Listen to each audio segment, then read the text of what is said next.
এত দারুণ টেস্টি একটা রেসিপি না বানালে কিন্তু অবশ্যই বুঝতে পারবে না এর স্বাদ কী। অবশ্যই কিন্তু বানিয়ে নিও।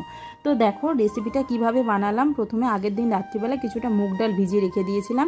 সকালবেলা ঘুম থেকে উঠে মুগ ডালটাকে সঙ্গে কিছুটা আদা আর কাঁচা লঙ্কা দিয়ে মিহি একটা পেস্ট বানিয়ে নিলাম।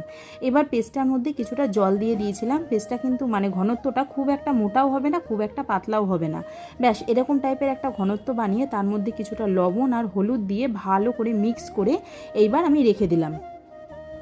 তো ঘনত্বটা এরকমই থাকলো। এবার এটাকে সেট হওয়ার জন্য রেখে দিলাম। এবার কড়াইয়ে মানে গ্যাসে কড়াইটা বসিয়ে দিলাম গরম করার জন্য। দিয়ে এবার কিছুটা সবজি কেটে নিয়েছি। সবজির মধ্যে ছিল দেখো ক্যাপসিকাম, পেঁয়াজ আর টমেটো, দিয়ে আর কিচ্ছু না। আর দেখো কিছুটা পনির নিয়েছিলাম। এই পনিরগুলোকে আমি হাত দিয়ে এভাবে ভেঙে নিয়েছিলাম, গ্রেট করিনি, গ্রেট করলে বেশি মিহি হয়ে যাবে ওই জন্য। এবার ওই কড়াইটা গরম হয়ে গেছে, কড়াই একটু সাদা তেল গরম করে, তোমরা ঘিও গরম করতে পারো, দিয়ে ওই সবজিগুলো দিয়ে দিলাম। সবজিগুলো কিন্তু বেশি ভাজা যাবে না, তাহলে ভালো লাগবে না। সবজিগুলো একটু কাঁচা থাকতে থাকতে পনিরটাও দিয়ে দিলাম।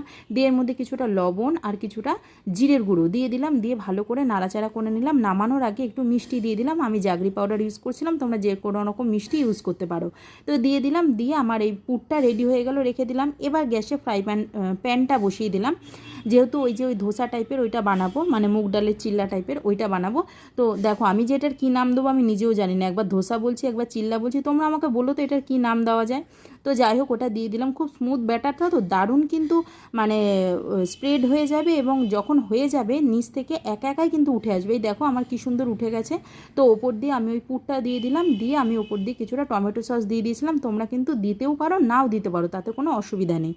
এবার তোমরা এর মধ্যে একটু কাঁচা লঙ্কাও দিতে পারো, যে যদি কেউ ঝাল খাও। তো আমার বাড়িতে যেহেতু কেউ ঝাল খায় না, আমি ওই জন্য দিইনি। আর ধোসাগুলো কিন্তু দারুণ ক্রিস্পিও হয়েছিল। তো দেখো আমি আস্তে আস্তে সবগুলো মানে ধোসা টাইপের, যেটা কি বলে এটার নামও আমি বলতে পারছি না, যাই হোক এটা আমি বানিয়ে নিলাম। নিয়ে দেখো এবার সুন্দর করে দেখো আর একটাও বানিয়ে নিয়েছি। তো সবগুলো আমি এইভাবে বানিয়ে নিয়েছিলাম। দেখো যখন সবগুলো বানানো হয়ে যাবে কত সুন্দর দেখতে লাগছে দেখো।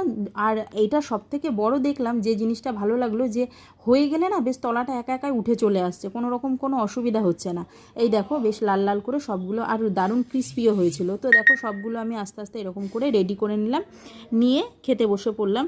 আর আমি যেহেতু একটু লাস্টে খেতে বসেছিলাম, মানে ভিডিও করতে করতে যেন একটু ঠান্ডাই হয়ে যায়। দেখো দেখতেও যেমন সুন্দর হয়েছে, খেতে কিন্তু আরও সুন্দর হয়েছে। ভিডিওটা কেমন লাগলো অবশ্যই জানিও। দেখা হচ্ছে পরের ভিডিওতে। টাটা।